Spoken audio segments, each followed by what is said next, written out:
Hi dear friends, welcome to study point English classes. दोस्तों, आज हम लोग कल की क्लास से आगे बढ़ते हैं। कल हम लोग डिग्रीज ऑफ कंपैरिजन में टाइप थर्ड बताए थे। आज हम टाइप थर्ड से आगे बढ़ते हैं और टाइप थर्ड के ही अंतर्गत हम कुछ इम्पोर्टेंट स्ट्रक्चर देखते हैं चेंज ऑफ डिग्री का। दोस्तों, टाइप थर्ड में कल हम बताया था कि कुछ डिग्रीज ऐसे होते हैं जिसका सिर्फ पीडी से सीडी बनता है और सीडी से पीडी बनता है। तो अभी हम बताने जो जा रहे हैं उसका भी यही कंडीशन है कि पीडी से सीडी बनता है और सीडी से पीडी बनता है। तो डियर फ्रेंड्स, इसमें एक अलग पहचान है और उससे थोड़ा अलग है, क्योंकि जो मैं अभी बताने जा रहा हूँ जिसका स्ट्रक्चर, वो स्ट्रक्चर प्रायः जनरली एग्ज़ाम में नहीं पूछा जाता है। 10th 12th में नहीं के बराबर पूछा जाता है और डिग्री जो है 10th में भी पूछती है और 12th में भी पूछती है।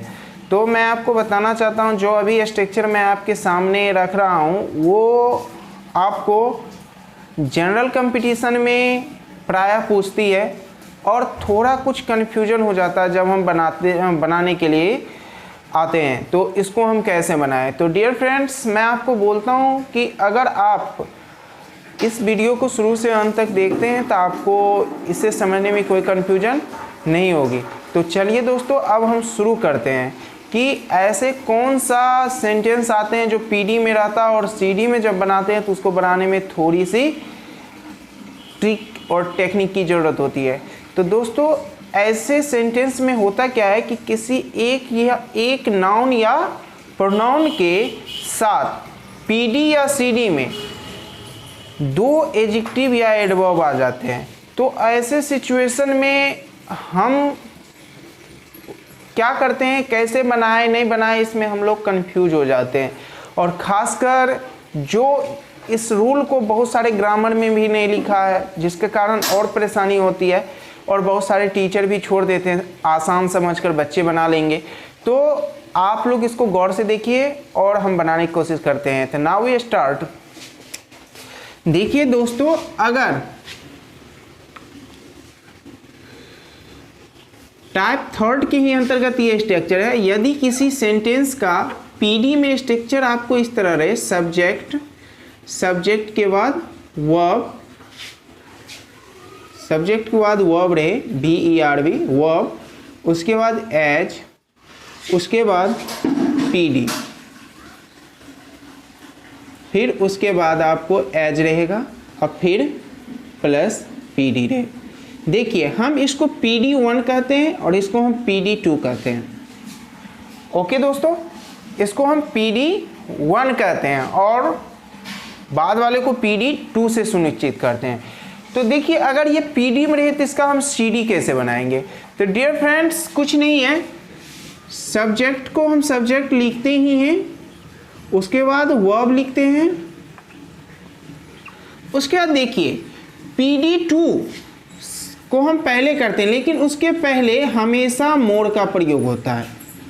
प्लस PD2 को आप पहले लिखेंगे, उसके बाद दोस्तों देन का प्रयोग करेंगे और उसके बाद PD1 का प्रयोग करेंगे।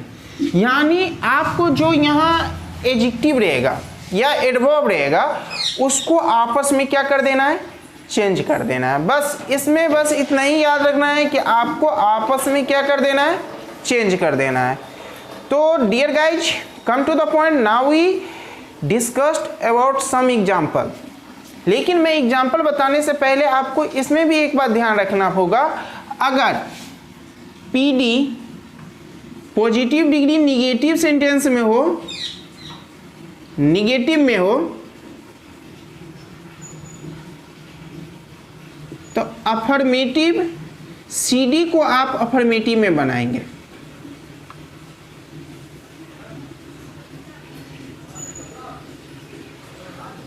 ठीक इसी का भाष भरसा कर देंगे। अगर सीडी पीडी निगेटिव में हो तो सीडी अफर्मेटिव में होगा। यानी जिस सेंटेंस में नोट लगा होगा तो उसके बाद में जिसमें आप उसको क्या करते हैं कि बदलेंगे उसमें नोट हटा देंगे, यानी पीडी में नोट रहेगा तो सीडी में नोट नहीं रहेगा, सीडी में नोट रहेगा तो पीडी में नोट नहीं रहेगा। ओके, तो इसमें से हम कुछ एग्जाम्पल देख लेते हैं और बनाने की कोशिश करते हैं बनता है या नहीं। हाँ, एक बात और याद रखिएगा इसमें कि मोड का प्रयोग हमेशा होगा, चाहे आपका यहाँ पॉजिटिव डिग्री मोनोसिलेबिक वर्ड में ही क्यों ना हो, ठीक है। उसका भी मैं एग्जाम्पल दूंगा और बताने की कोशिश करूंगा। तो नाउ वी स्टार्ट एग्जाम्पल। जैसे देखिए हम लिखते हैं प्रज्ञा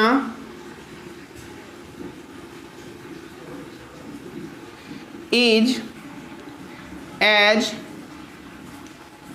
ब्यूटीफुल एज इंटेलिजेंट।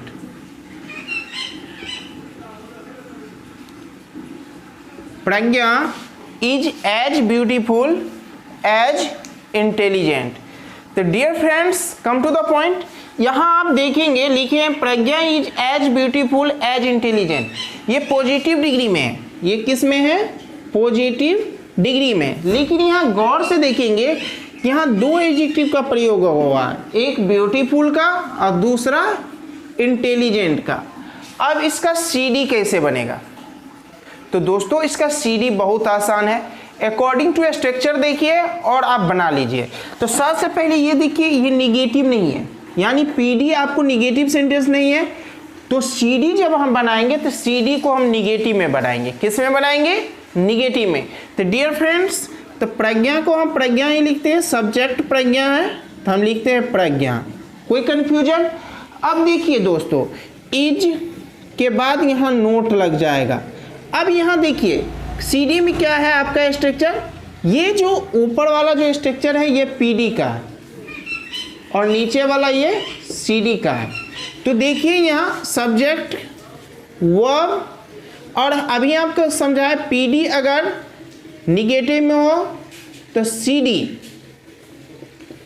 आपको अफर्मेटिव में होगा, और सीडी अफर्मेटिव में हो तो पीडी निगेटिव में होगा। तो पीडी यहाँ अफर्मेटिव में है, ठीक है। पीडी अगर अफर्मेटिव में है तो सीडी क्या होगा? निगेटिव में होगा। ओके, तो अब हम शुरू करते हैं। तो देखिए प्रज्ञा इज नॉट। अब देखिए ब्यूटीफुल से पहले PD2 को, ये PD1 है और ये आपका क्या है? PD2। तो PD2 को पहले आपको मोर का यूज करना है, तो आप मोर लगाइए। उसके बाद इंटेलिजेंट,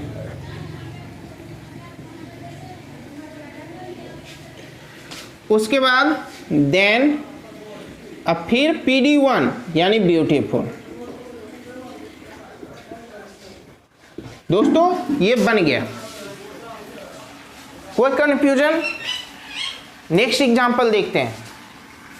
अगला एग्जांपल जैसे लिखते हैं Sita is not as brave as strong. दोस्तों अब यहां देखिए Sita is not as brave as strong मैंने लिखा है। तो यहां आप गौर से देखेंगे कि मैंने यहां क्या किया है कि ये पीडी में है, पीडी में है, क्लियर हो गया, क्योंकि ये एज से जुड़ी हुई है। यहां नोट है, जब हम सीडी बनाएंगे तो नोट को हटा देंगे। तो दोस्तों यहां देखिए, तो हम लिखेंगे सीता इज। अब देखिए निगेटिव में है तो सीडी क्या होगा? अफर्मेटिव में होगा। तो सीता इज। अब ब्रेव ये PD1 है और ये PD2 है, तो हमको PD2 को पहले लाना है, लेकिन उससे पहले हमको मोर लगाना है। तो हम लिखेंगे मोर स्ट्रॉन्ग देन ब्रेव। तो दोस्तों आप यहां देख रहे हैं कि मैं मोनोसिलेबिक वर्ड का यूज किया हूं, स्ट्रॉन्गर का यूज मैंने नहीं किया, स्ट्रॉन्ग का यूज किया। यानी आपको मोनोसिलेबिक हो, सिलेबिक वर्ड हो या मल्टी सिलेबिक वर्ड हो, हमेशा उसके पहले आपको प्रयोग करना है मोर का। ओके, कोई कंफ्यूजन? आई होप आपको ये समझ में आ गया होगा। तो डियर फ्रेंड्स, अब हम आगे बढ़ते हैं और कुछ और चर्चा करते हैं। तो दोस्तों यहाँ आप देख सकते हैं कि मैंने पीडी से सीडी बनाने में थोड़ा सा क्या किया है, चेंज किया है, लेकिन टाइप 3 के ही अंतर्गत बनते हैं। तो दोस्तों आज यहीं तक रहने दीजिए, इससे आगे हम लोग कल बढ़ेंगे। कल का मेरा टॉपिक होगा सम इम्पोर्टेंट